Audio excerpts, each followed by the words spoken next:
8 is online at uh.edu/engines. Additional episodes are available by podcast.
Monday morning on KSJE, it's time to talk technology on our Monday Reboot segment. Lewis Campbell is joining me by Zoom this morning to talk technology, and so we're using technology. Good morning. Good morning. How are you today? I'm good, thanks. Thanks for getting connected. It was a little challenging this morning, but we made it. We made it. What's been going on? What story caught your interest last week? Well, this is really interesting. So you might remember this name, REvil or Revil. If you don't, it is the cracker, hacker, whatever you want to call them, group that's responsible for several major incidents we've seen in the news lately. Basically, the bad guys, and most of what they do is push out ransomware and then extort Bitcoin out of people for ransomware. Okay. So Revil also makes cracking software, right? They make dark webs and software. They make the software and put it on the dark web for other cyber criminals to use. They call it, people in the industry call it ransomware as a service.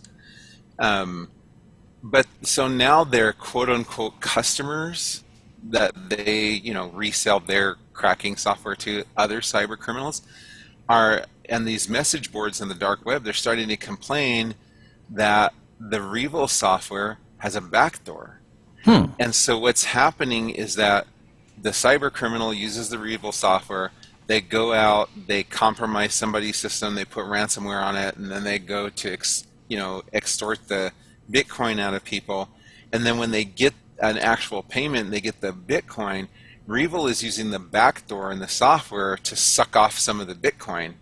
Wow. So they're not only charging them for the software in the first place, they're skimming Bitcoin off the actual thing. And it's funny because what you essentially now have is a group of cyber criminals that are complaining that they're getting, owned by another group of cyber criminals.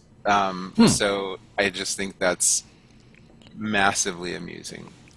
Yeah. Basically, these ransomware gangs, this article basically talks about as ransomware gangs, are complaining that other crooks are stealing their ransom.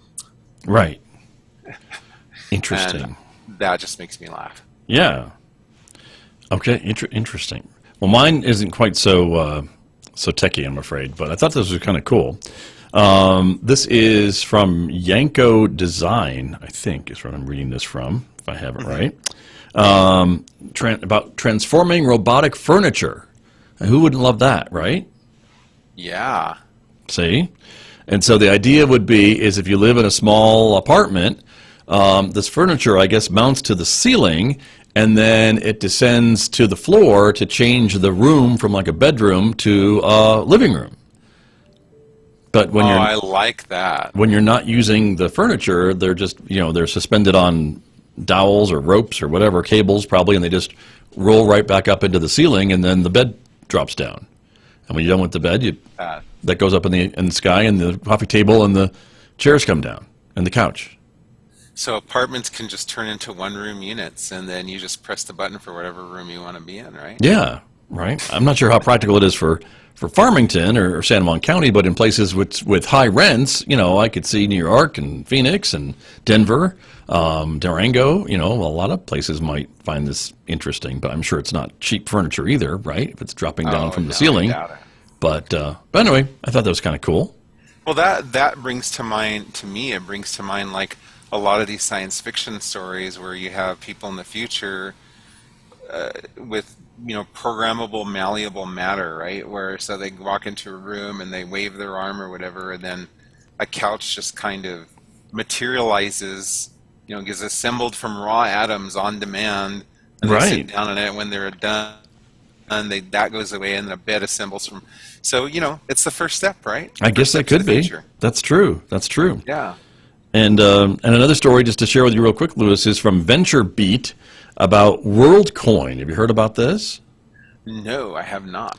WorldCoin launching a global cryptocurrency that will be given to every person on Earth. I like that. What do you think?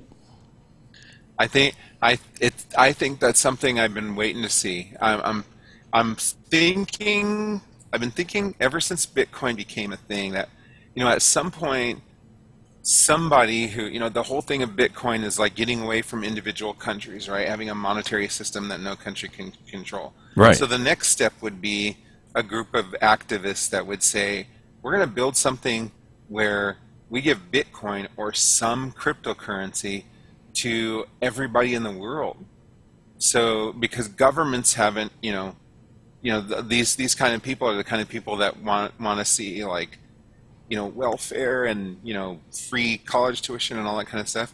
They would say, well, governments aren't doing it, so we'll do it. We'll generate Bitcoin or some cryptocurrency and we'll give it to everyone. And I guess it makes a logical next step that instead of generating Bitcoin, let's just make a cryptocurrency. And when we make it, we're gonna issue the original money to, evenly to everybody in the globe. Yeah, that's what it sounds like they're trying to do. This is, again, called WorldCoin, and they've got raised about $25 million so far at $1 billion of valuation, and they were saying they could onboard their first billion people within the next 2 years. And, of course, we're not quite up to the world population yet, but I guess it's a big start. And so that's the latest story about that, which is interesting. And that's something I still don't quite understand, how that all works in blockchain, but I kind of get a kind of understanding of it, but it's still pretty complex for me anyway. Yep. And speaking about Bitcoin, a company called ProShares is going to launch a Bitcoin exchange traded fund on the New York Stock Exchange. So this is basically Bitcoin is hitting the big board, right? Bitcoin's going to be on the New York Stock Exchange.